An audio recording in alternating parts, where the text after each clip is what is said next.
David Ramsey ha cambiado la vida de millones de personas. Su consejo podría estar costándote más de $10,000 al año. El fondo A está pensado en un horizonte de 40 años. 30, 40 años. ¿Quién invierte a 30, 40 años que no sea Warren Buffett? Nadie. Si tú leí desde 1800, las grandes caídas duran 20 años de pérdida. 20 años de pérdida. Sí. Anda a aguantarte esa pérdida. Hola, ¿cómo están? Bienvenidos a un nuevo capítulo del podcast Mente Inversionista, en donde hablamos de dinero, de finanzas personales, de inversiones y siempre tratamos de tener invitados de lujo. En esta oportunidad, lamentablemente, no va a ser así. Estamos con Fernando y yo y vamos a hacer un capítulo especial sobre educación financiera en este mes de octubre que se celebra este hito para nosotros tan importante, que es que así como el día del completo, así como el día del churrasco, el día de la cerveza, también hay un día de las finanzas personales, la educación financiera, que es los primeros días de octubre. Así que todo el mes de octubre siempre hay actividades por parte del Banco Central, algunas entidades que se preocupan de esto y por supuesto nosotros en Patribol. Hicimos webinar, hicimos hartas cosas y ahora estamos haciendo este capítulo también. Maratón de 2 días. Maratón de 2 días. Eso es primera vez en la historia. Estuvo muy bueno ese webinar, mucha gente participó, que lo estuve haciendo yo, hablando de cosas quizás más básicas. Y quiero, Fernando, en esta oportunidad hablar un poquito de educación financiera y de cosas que están sobre la mesa. La importancia de invertir, por ejemplo, todo lo que ha pasado este año con la inversión inmobiliaria, que volvió a agarrar impulso, así que va a ser un pimponeo y hablar de temas en una primera parte de educación financiera, la segunda parte de actualidad, ya que a principio de año hicimos un capítulo para hablar de este año y ahora vamos a decir qué tanto acertamos, qué tanto estuvimos lejos, en fin, claro. Todavía no termina el año. Bueno, todavía no termina, pero ya queda poquito. Sí. ¿Cómo estáis, Fernando? Muy bien, ¿y tú? Bien también. Vamos. Café, agua, vamos. Lanza la primera piedra. Yo creo que este año, y en lo que va el año, es importante en términos de educación financiera la parte de deuda.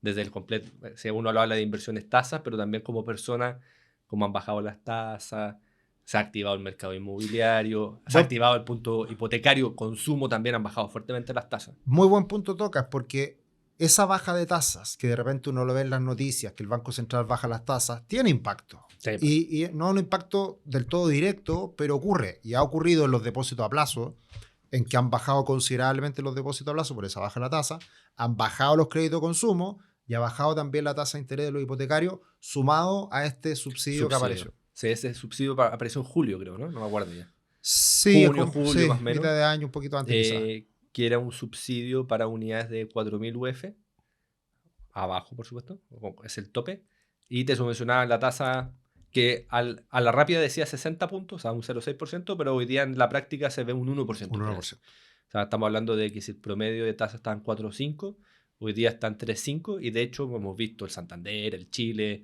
y así otras instituciones que están en el 3,2, 3,1, que eso es considerablemente bastante bajo. O sea, siempre se ha criticado en el último tiempo que las tasas están altas. Y claro, probablemente tenemos en nuestra cabeza el 2019, que las tasas llegaron al 2%. Pero lo normal era tener tasas al 4%. Lo normal es 4,5%, 5%, claro. De hecho. El tema es que en este periodo de tiempo se juntó que pasaste de 2 a 5. Claro. Con la UF que subió un 30%. Claro. Entonces te hizo que todo se vuelva más caro al mismo tiempo y eso también es complicado. Eso golpea mucho. Golpea doble, por así decirlo. Claro, pero por lo mismo, y ese es un punto importante quizás a destacar en este año y en este mes de la educación financiera, que la deuda bien administrada es buena. Exacto. Y teniendo en consideración la baja de tasas, ya sea por condiciones de mercado, que hoy día tenemos una tasa probablemente para una propiedad sobre 4.000 UF en 4,5 y quizás un poquito menos, pero además con este subsidio, con tasas más cercanas al 3, estamos ya nuevamente en una condición muy favorable para el mercado inmobiliario, que es lo que hemos visto, que ha aumentado fuerte las ventas. Sí, ahí justo estaba buscando un post que hablaste de la deuda buena y deuda mala, que de repente no se entiende qué es la deuda buena o deuda mala. Pero antes de ir a ese punto, que lo encuentro que es súper choro, hablar del tema de, ¿cierto?, la parte inmobiliaria. Hemos visto una reactivación. Para que se hagan una idea, habían 100.000 unidades de entrega inmediata a corte 2025 en el mercado, que es el doble de stock que normalmente está acostumbrado al mercado. Por el otro lado, hay un 90% menos de permisología en los últimos 3 años. Eso es importante, pero eso se ve recién en En 5 un año años más. claro. Por ende, por eso no ha habido una caída dramática en precios de la unidad. Uno Sí. mira en gran parte de la estructura de precios, el mercado usado ha bajado en promedio un 15%, pero el mercado nuevo no ha bajado ni un peso. No. Súper oferta, pero No. es como el cyber, te inflan un poquito, te bajan y al final, claro, un poquito más barato, pero no. Y Hay pocas unidades inmobiliarias muy puntuales. y 5 unidades. Mm. Son cosas muy puntuales. ¿Eso por qué se ve? Porque ha caído de forma tan dramática la oferta nueva, que obviamente la inmobiliaria, muchos socios y dueños de inmobiliaria dicen, hasta prefiero quedarme con las unidades y rentarlas, Exacto. que ponerlas a venta sabiendo que no va a haber nada en 5 años más. Exactamente. Eso un poco para que se entienda en qué parada estamos. Y hoy día, con la reactivación desde junio, se ha ido cerrando fuertemente esa brecha de 100.000 unidades en stock. Creo que allá a la fecha, no me acuerdo, leímos en la noticia Sí, el lo otro día, vimos. 25.000, Sí. 30.000 unidades ya escrituradas o ya en proceso de... Claro. ¿Y en cuánto? En 4 meses. Exactamente. Que eso es muy poco tiempo para tantas unidades. Entonces, lo normal es que el mercado local funcione con 50.000. O sea, ya estamos a 20.000 de estar tranquilo. Normal. Pero ahí volvemos a activar un problema, que es que no tenéis unidades futuras. Exacto. Yo siempre digo que, o sea, sin decir que fue mala la intervención, porque igual ayuda al dinamismo, genera momentum, siempre las intervenciones generan cosas positivas, que sale el stock, pero cosas negativas que ensucian el mercado, porque como venía con baja oferta, hoy día en seguramente 5 años va a volver a subir los precios y vamos a estar hablando de los mismos problemas de nuevo, que no hay acceso, etc., por una cuestión estructural al final. Claro. Y ahí probablemente lo que va a ocurrir es que el próximo año vamos a tener un mercado más sano de nuevos y por lo tanto, naturalmente, al haber menos stocks nuevos, van a empezar a ajustarse los precios de lo usado. Exacto. Que ese ha sido un gran tema para las personas que han querido desprenderse de algún departamento que no lo han querido hacer porque tienen que sacrificar mucho precio. Exacto. Hoy día hay 2 eventos en el mercado usado, que ya se ha ido limpiando, pero seguramente el próximo año se va a terminar. Pero es que no hay demanda. Claro. O sea, ni siquiera es que si tú ponías el precio de 20%. No vendí. Nadie quiere, Nadie quiere comprar. Nadie quiere comprar. Entonces no tenéis flujo. Y eso es un problema de hipotecarios, claramente. Y cuando vuelva ese dinamismo, y claramente cuando ya, hoy día lo vimos el otro día, ¿te acuerdas que te mostré el mapa con todo Santiago, todos los proyectos que hay? Los precios etcétera? de los nuevos. Todos los precios están desde 75 para arriba. Sí, O sea, eso muy alto. Es historia. Sí. Quizás bajen en alguna 66, en alguna comuna media aledaña, etc. Stop. Dale. Cuando hablamos de esto a la rápida, que está todo más elevado, estamos hablando de que la UF metro cuadrado de diferentes comunas ha subido igual muchísimo en el último tiempo. El caso puntual es la Florida. Que la Florida hace 3 años era 50 UF metro cuadrado. 50 UF metro cuadrado, hoy día promedio es 70. 70. Esa es la parte baja. Claro, y todo esto en nuevos. ¿ya? En nuevos. Y ahí también hay otras comunas como Macul, que se ha pegado un salto importante también. Otras zonas ya venían subiendo La antes. Cisterna, San Miguel, Independencia, Conchalí. Uno diría Conchalí que ya súper lejos. Claro. Pero también, ha habido harto desarrollo también en esas zonas más alejadas del centro. Entonces al final se va a ir ajustando los precios claramente al alza, de a poquitito va a ir retomando esos precios. Y otro mercado que está súper golpeado, que eso va más no en relación con los hipotecarios, pero impacta directamente al mercado usado y nuevo, es los arriendos. Sí. Los arriendos han caído en nominal casi un 50% al final. Porque no se adaptaron al 30% de la subida de la inflación y han caído un 20% en UF. Claro.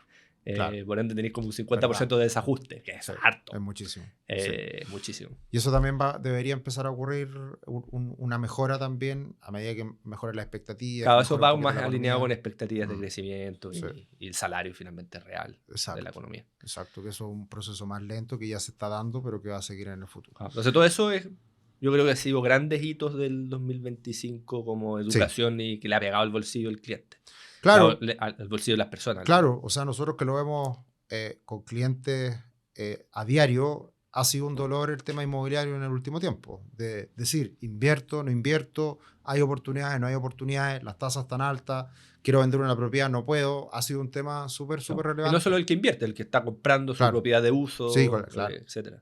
Y obviamente para todos los que están en la línea de los consumos, hoy día también ha bajado fuerte las tasas. Entonces también hemos visto no muchas personas con el ánimo de refinanciar, pero los que han refinanciado han ahorrado muchas lucas, pasando a tasas hoy día que uno pilla hasta del 12%. Ese es un buen punto porque obviamente hay un segmento de la población que tiene deudas y que probablemente esas deudas las tienen desde hace 1 año, 2 años, y cuando uno tiene una deuda hace 1 año atrás con tasas mucho más altas, es importante evaluar si es que uno hace un refinanciamiento de si puede bajar la tasa Exacto. y quedar en condiciones más favorables. De hecho, Y lo otro importante son la gente que no se da cuenta y está sobregirada con las líneas o las tarjetas, está pagando el interés rotativo. claro, El interés rotativo es 35. exacto, Claro, cuando teníais 35 y por el otro lado teníais el consumo a 30, no decíais, da lo mismo. da lo mismo. Pero hoy día entre un 35 y un 15 hay mucha diferencia.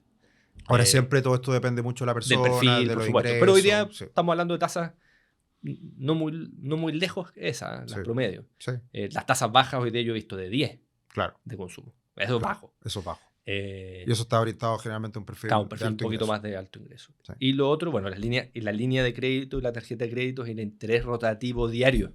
Entonces, como un interés, es como en las inversiones, tenía Claro. interés, Sobre interés compuesto, perdón, Sí. el interés compuesto en deuda versus el consumo, que es amortización francesa, por ende termináis pagando 1000 veces menos. Exacto. Entonces, son detallitos que también son importantes en términos de educación financiera. Deuda. Sí, exacto. Y estamos hablando de deuda buena, deuda mala.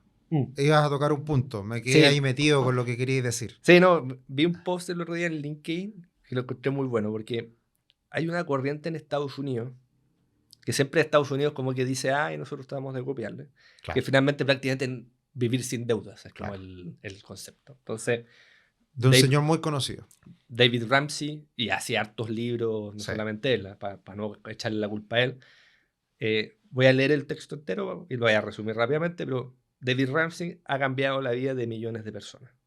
Su consejo podría estar costándote más de $10,000 al año. David predica pagar todas las deudas lo más rápido posible.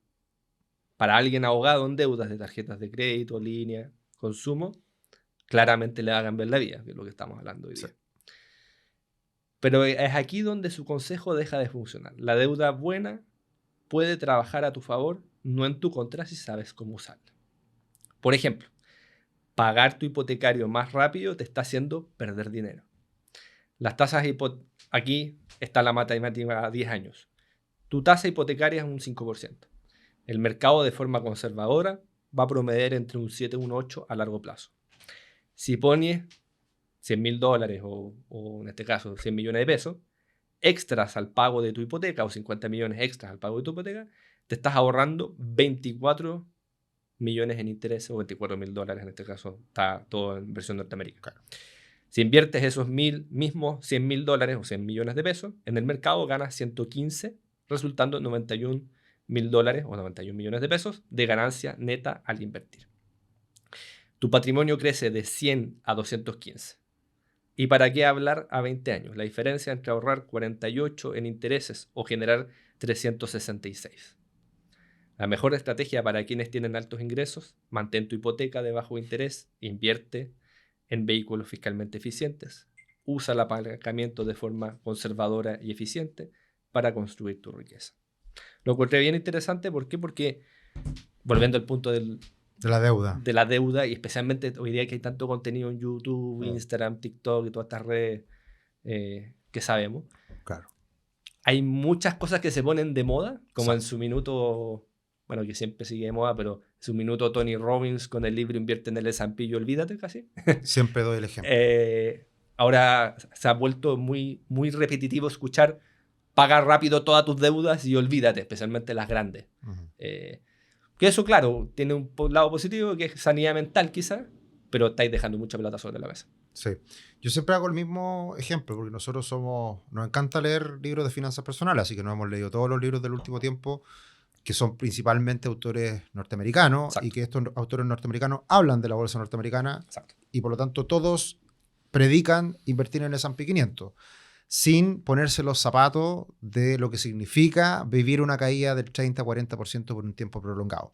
De hecho, ahora leyendo a Morgan Housel de nuevo, que estoy leyendo por segunda vez Lo que nunca cambia, un libro que al principio no me gustó mucho y ahora me gustó más, habla de algo que me hizo tremendo clic, y es el siguiente: que es muy psicológico. Morgan Housel habla mucho de psicología. Psicología, claro. Y dice, claro, cuando tú lees un libro y dices, no pasa nada, si cae un 30% la bolsa, pasa y vuelve a recuperarse y eso ha sido la historia. Pero lo que me llamó la atención, que no había puesto, no le había puesto la importancia que tiene esto, es que cuando las bolsas están cayendo un 30%, ¿qué es lo que está pasando a nuestro alrededor? Todo el mundo desesperado, las perspectivas económicas son horribles, hay una crisis, hay desempleo, está todo el panorama muy malo. Acordémonos lo que pasó en Chile, con la bolsa chilena. ¿Cómo estaba la bolsa chilena en el suelo? Que ahora es re fácil decir, había que comprar cuando... Pero ¿cómo estaba Chile en ese momento? Al revés, de hecho, acuérdate con los clientes que le decíamos, hay que comprar un fondo. ¿Y cómo vamos a comprar acciones ¿Cómo vamos a comprar Chile si está en el piso? Está todo un desastre. Todo un desastre, si claro. no, vamos a morir. Claro. Bueno, fue una buena recomendación. No fue pero son detalles claro, pero me hizo mucho sentido porque, claro, mirar un libro, racionalizar esto de que cae la bolsa y después se recupera, es re fácil, po. Pero con el Excel, con el libro. Bueno, pero vívelo. Típico, yo siempre me acuerdo de cosas de libros, pero no me acuerdo del autor, pero que te decía, claro, en palabras bien sencillas, la estrategia no es lo que falla, es tu cabeza al final. Claro. Esto en trading siempre te lo dicen todo. Claro, la psicología. Al final, si yo le baso la estrategia a 100.000 personas, esa estrategia gana plata. Pero de esas 100.000 personas, 99.000 pierden plata. Exacto. ¿Por qué? Porque la cabeza juega malos panoramas. Ahora que decís del S&P, estas son cosas súper choras, pero uno se olvida el largo plazo. Los fondos accionarios, si tú inviertes toda tu plata en acciones, que sería un fondo A, que tampoco es toda tu plata, pero 80%. No, 80%. El fondo A está pensado en un horizonte de 40 años. 30, 40 años. ¿Quién invierte a 30, 40 años que no sea Warren Buffett? Nadie. Todos invierten a 10. Y 10 ya dicen es largo plazo. 10 es un portafolio balanceado conservador. No arriesgado. Exacto. Arriesgado tenés que invertir a 20, 25 años. Claro. Para partir por ahí. O sea, perfilamiento pésimo. Y lo segundo es que dicen, no, claro, uno les aplica un 20%, 40%, en 2 años lo recupera. Si tú leí desde 1800, las grandes caídas duran 20 años de pérdida. 20 años de pérdida. Sí. Anda a aguantarte esa pérdida. Claro, cuando tú tenés $1.000.000 de pesos da lo mismo. Exacto. Pero si tú ya empezás a conservar patrimonio, tener patrimonio, es distinto perder el 50% por 20 años de 100 millones de pesos que perder el 50% por 20 años de $1.000.000 de pesos. Sí. No es tan terrible, por así decirlo, porque puedes ahorrar y tu poder de ahorro puede calzar con el patrimonio, pero entre más patrimonio es muy difícil vivir esto. Sí, totalmente. Oye, y volviendo a estos consejos de Ramsey, el tema del apalancamiento, el tema de la deuda, bueno, nosotros ya tenemos harta experiencia como asesores, hemos visto cosas buenas, cosas malas, experiencias de muchos clientes, también en lo personal, y pudimos presenciar esta época muy buena del mundo inmobiliario. Y que, claro, la buena y la mala. La buena y la mala. y generalmente las personas que comienzan en este mundo tienen una memoria de corto plazo, que es lo que ha pasado en los últimos 3, 4 años que han sido muy malos para el mercado inmobiliario. Exacto. Pero si uno mira el panorama amplio, y que lo firmo, en 10 años más, 20 años más, vamos a tener buenos ciclos. Es lo mismo que el ciclo del mercado inmobiliario es más lento que el de accionario. Exacto. Y se mueven en fases distintas. Y se percibe menos, porque tú no estás viendo el precio de tu propiedad en una pantallita o en el celular. Exacto. Y es más doloroso aparte, porque cuando tú tenés deterioro en el inmobiliario, es como cuando hay una crisis financiera. Rompe expectativas al final. Sí. Versus cuando hay una crisis así como media piñufla, claro. No pasa nada al final. Muy terrible, se vuelve a armar todo y se va adelante. Cuando hay una crisis financiera, mata todos los incentivos, mata todo el momentum, mata todas las expectativas, mata a muchos agentes económicos. Por ende, volver a pararse de eso es lento. De hecho, por eso es que hay crisis. Y eso es lo que no ha ocurrido hace mucho tiempo. Cuando empiezan a quebrar empresas. Exacto. Cuando empiezan a quebrar empresas... especialmente empresas ligadas al mercado financiero, que son las peores. Son las más graves. Y ahí uno dice, bueno, ¿cuál es la siguiente? Y ahí viene el efecto en cadena, que es muy complicado, difícil de salir, y por eso es que las caídas en bolsa se dan por mucho tiempo cuando hay una crisis de verdad. Exacto. Y que no la hemos vivido en los últimos años. No la hemos vivido hace casi 20 años. Casi 20 años. Porque en el 2020 no fue... No, nada. Eso no es crisis. Fue exacto. Oye... Entonces, volviendo al punto, el mundo inmobiliario es más lento porque en la bolsa por ejemplo, una empresa tecnológica que quiebra, rápidamente se puede abrir otras empresas tecnológicas. Sí, Una constructora que quiebra, que se vuelvan a plantar nuevas constructoras y nuevas inmobiliarias para pensar en proyectos de 5 años es lento. sí, Entonces es un recambio de estructura lento, que se sí. va dando de forma lenta y tampoco cambia todo el panorama de la noche a la mañana. Lo que hizo quebrar a las constructoras el 2022 sigue todavía pegándonos el 2025. Claro. O sea, todavía no se van los efectos No, inflacionarios ni nada. tasas altas. Están las tasas más bajas, por supuesto, Hay- pero hay- sigue estando tasas más o menos altas. Entonces es un proceso que se va limpiando lento. Sí. Nosotros lo vemos con los inversionistas inmobiliarios y gente que hace proyectos, todos están con mucha cautela. Claro. Y claro, están apareciendo nuevamente el interés, pero todavía con Es mucha lento. cautela. Creo que en algún libro leí que el ciclo inmobiliario es de 18 años más o menos, Wow. cuando tenéis crisis. Volver a armarte de nuevo y tener todo el... O sea, acá los próximos 20. Versus, por ejemplo, el ciclo manufacturero, que es cada 18 meses. Perfecto. Mucho más corto. Claro. Que es como cuando sobreestoqueáis. Y ahí no tenéis Claro. recesiones, sino porque estáis con sobrestock, tenéis Parte que del bajar ciclo. precios, echáis gente, limpiáis las cadenas de la grasa y volvís a crecer. Y es por eso también va haciendo esas oscilaciones más chicas. Perfecto.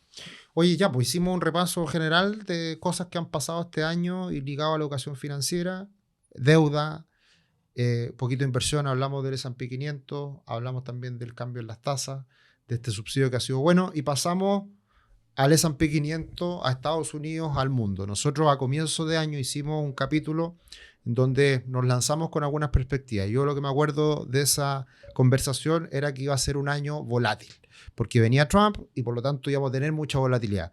No pasaron ni 2 meses y tuvimos el mercado norteamericano que se desplomó un 20, un 25% y después subió. O sea, cumplimos a la perfección que era un año volátil. Lo que quizás no teníamos tan contemplado, y ya a este mes de octubre, es que todas las clases de activos están subiendo este año. O sea, está subiendo la renta fija, la renta variable, el oro de manera impresionante, el Bitcoin.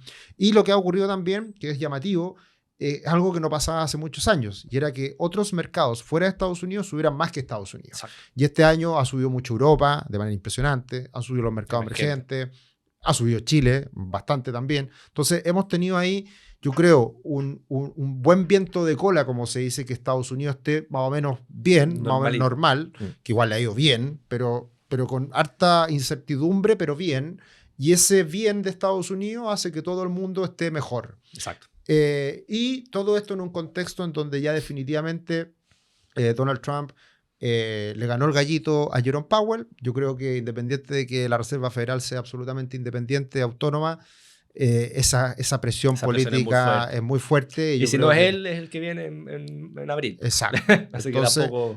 entonces yo creo que de todas formas ahí hay un impacto no menor en un año que todavía la inflación no baja al objetivo de la Fed, y que de todas formas sabemos que vienen, al parecer, 5 bajas de tasas entre las 2 que vienen este año y 3 el próximo año. Por lo tanto, ese es un contexto súper bueno para todo, porque sabemos que cuando las tasas bajan...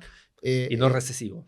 Claro. Que es lo que espera el mercado. Yo creo que, a ver, si nos ponemos el 2024, ¿qué venía para este año? Venía desaceleración por parte de Estados Unidos, y por el otro lado el mundo, que ya estaba desacelerado mucho, especialmente China, que viene desde el 2021, que fue el pic, hasta el 2024 con una crisis casi por dentro.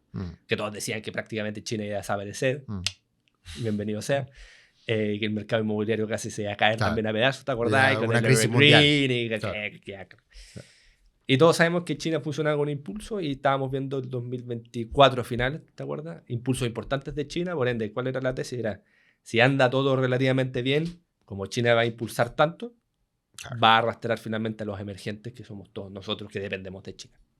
Y por otro lado, el tema es que Estados Unidos está ahí en la que más, con una recesión fuerte, no una recesión fuerte, pero vino con una debilidad estructural de desempleo, de morosidad en tarjetas, o sea, un montón de warnings chiquititos aún, dentro de un boom, que es la IA.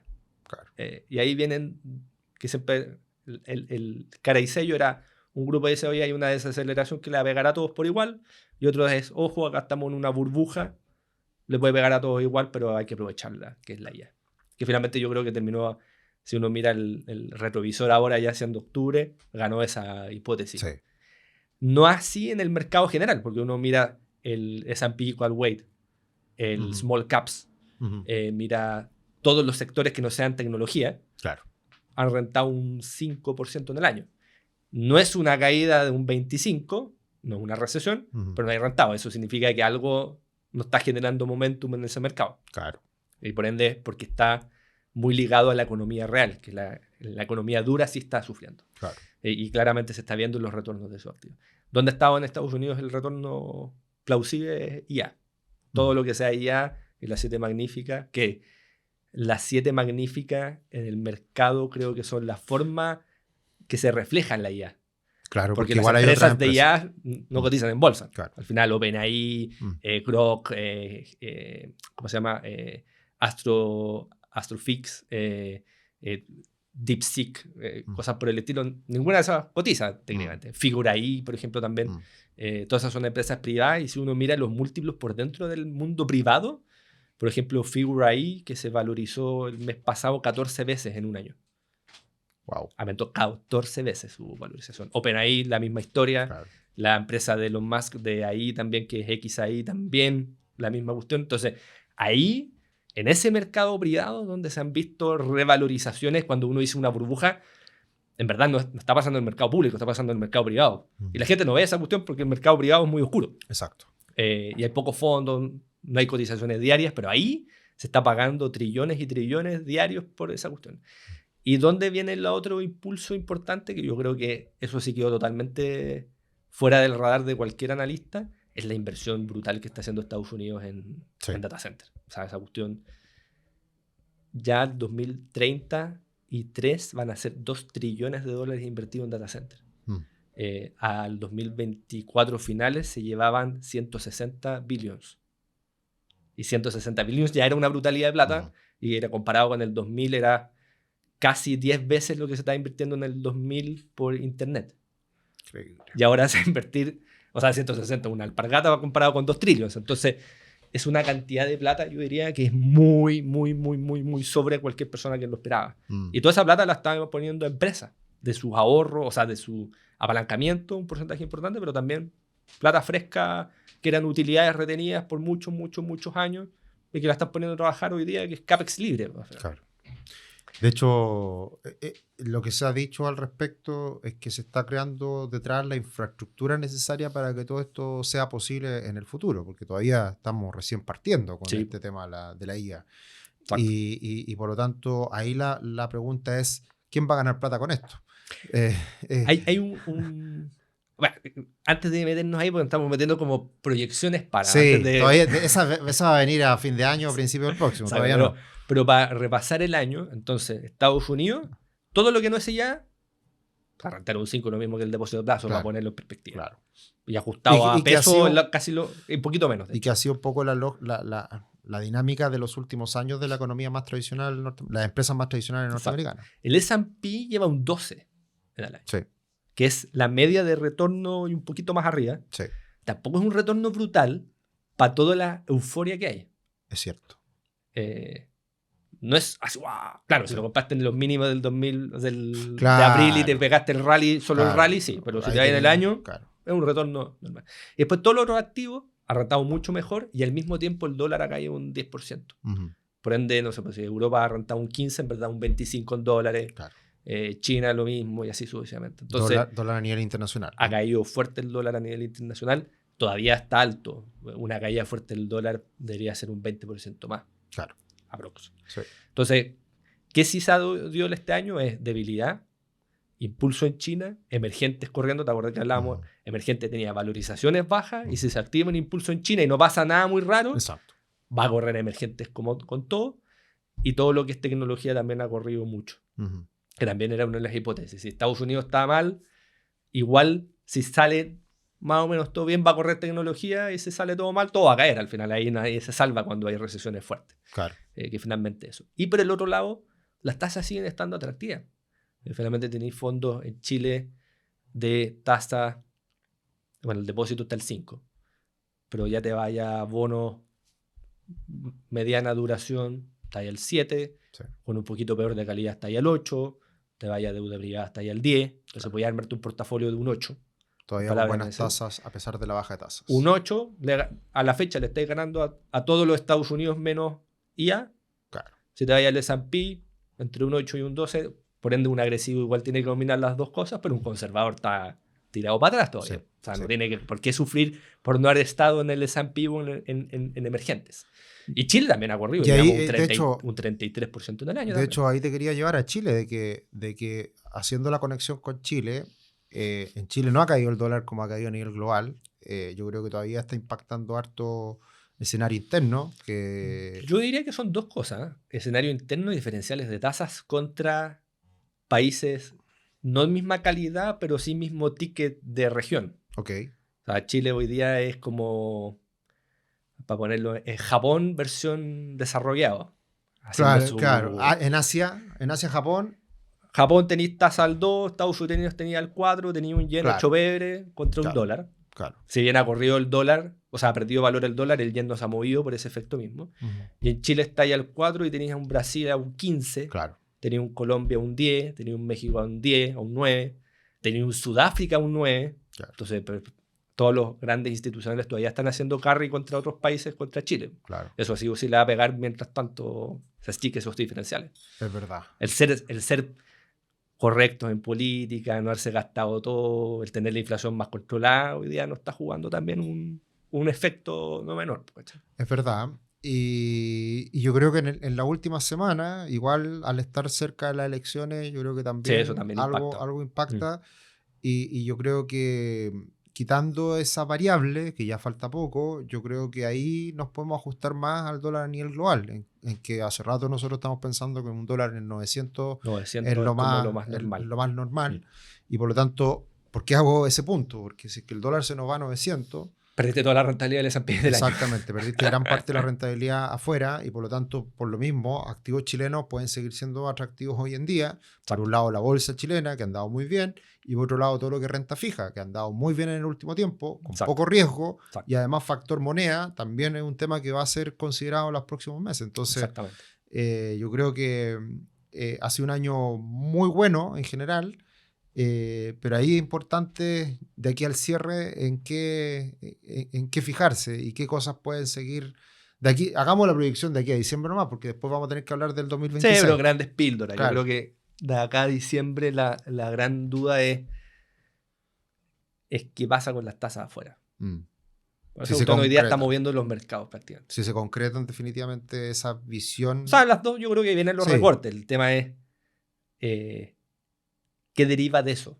Deriva una tranquilización del mercado y todo anda bien y todos estos datos que están saliendo previos del desempleo pésimo, consumo pésimo y mayores default se controla o eso sigue escalando. La recesión autoinfligida por empleo es lento. Entonces uno está acostumbrado. Yo creo que también estamos acostumbrados en el mercado a que como no hemos tenido una recesión así hace caleta. Sí. Todas las correcciones han sido rápidas, pero esas han sido correcciones de mercado. Sí. Pero no ha habido hace tiempo una recesión de empleo. Sí. Que no fuera el COVID, que fue súper puntual, una cuestión bien al tip.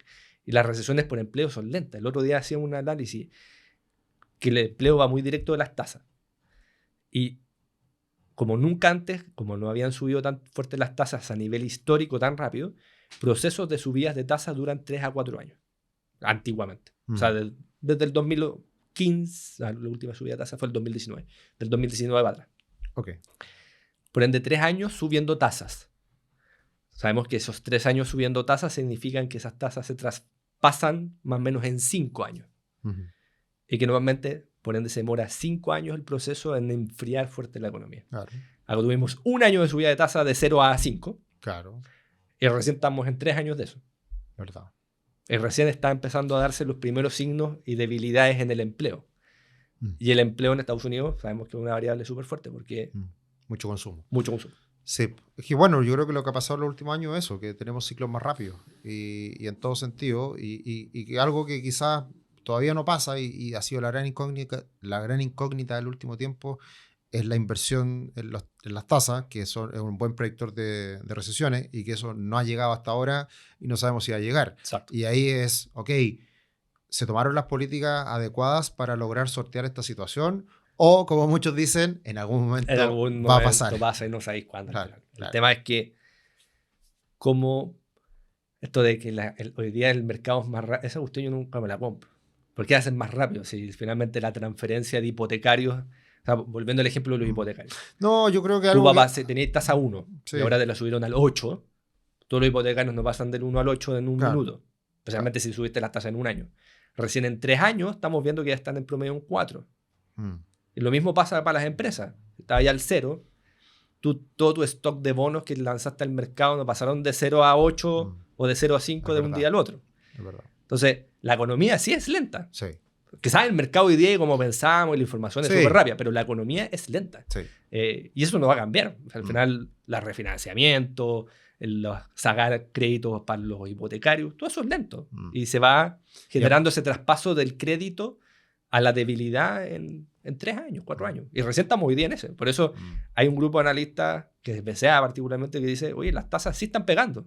Mm. No hay que ser ciego para verlo. Mm. La cosa es que, claro, el boom de IA ha amortiguó un poquito. Sí, es verdad. Es verdad. La expectativa, la euforia, Y aparte que no, el ánimo por ese así boom de IA no es menor, porque es No es mucha menor, plata, es es mucha muy plata. grande, es muy significativo, Es muy significativo. para la economía global. No es como otro boom menor que podría darse en algún momento. Es Exactamente. realmente un cambio disruptivo a largo plazo. Exactamente. Sí. Exactamente. Bien, oye, pasó volando como siempre. Hablamos de finanzas personales, hablamos un poquito de actualidad, hablamos un poquito de lo que pasó o lo que está pasando este año que todavía no lo cerramos.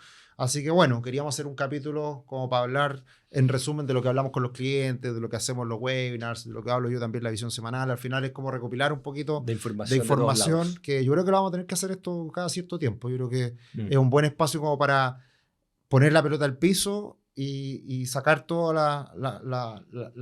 el ruido que hay y tratar de hacer un resumen de lo que va pasando cada cierto tiempo. Así Exacto. que espero les guste este capítulo. Como siempre, gracias por acompañarnos en el podcast Mente Inversionista y, por supuesto, en otra oportunidad tendremos mejores invitados, personas que nos vengan a aportar a este espacio, como siempre, enfocado en dinero, finanzas personales, inversiones y, como siempre, compartan la información, síganos en los diferentes canales y nos vemos en el siguiente capítulo. Chao, chao. Chao, chao.